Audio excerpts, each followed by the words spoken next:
Ever heard of a Roman emperor who was basically forced to take the throne against his will? No, I'm not talking about some plot from a fantasy novel.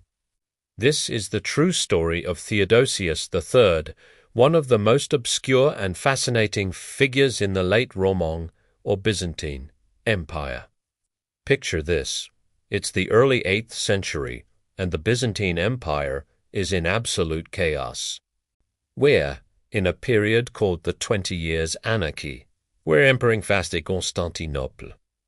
The current emperor, Anastasius II, had his own tumultuous rise to power. Son en armée, called the Apskim capture roads. But halfway there, the soldiers had other ideas. And decided they were going to pick their own emperor. Their choice, a humble tax collector named Theodosius. Now, you'd think this would be the opportunity of a lifetime, right? Wrong, when the mutinous soldiers showed up and declared him emperor. Theodosius literally ran for his life and hid in the forests of Adramyttium. He had zero ambition for the throne.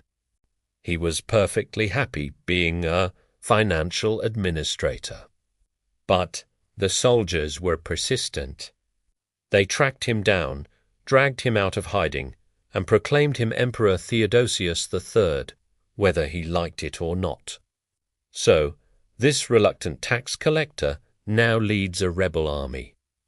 They sail to Constantinople, lay siege to the city for 6 long months, and finally, with the help of some insiders, they capture it. The previous emperor, Anastasius, sees the writing on the wall, abdicates, and retires to a monastery in Thessaloniki. And just like that, Theodosius III, the man who wanted nothing to do with power, is sitting on the imperial throne in the year 715. As emperor, Theodosius actually wasn't half bad, especially for someone who was forced into the job. He was known to be a pretty moderate and sensible ruler.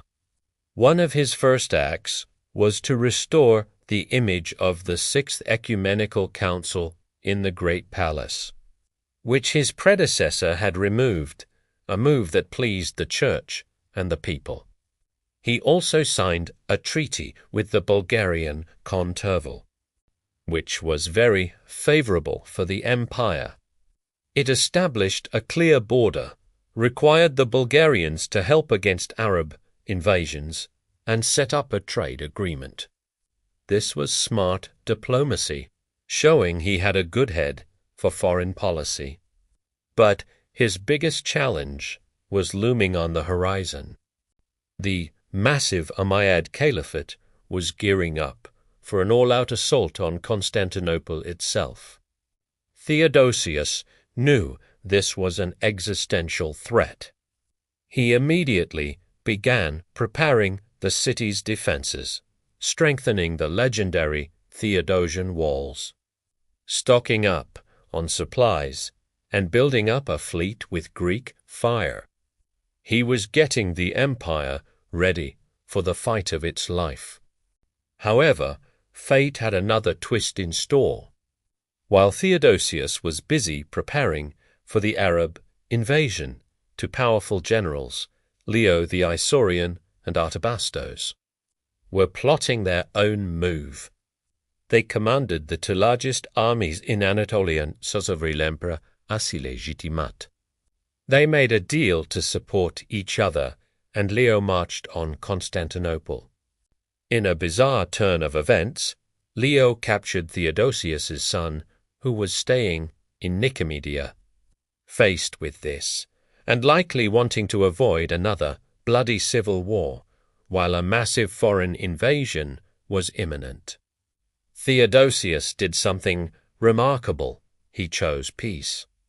After a reign of just under 2 years, he abdicated in March of 717.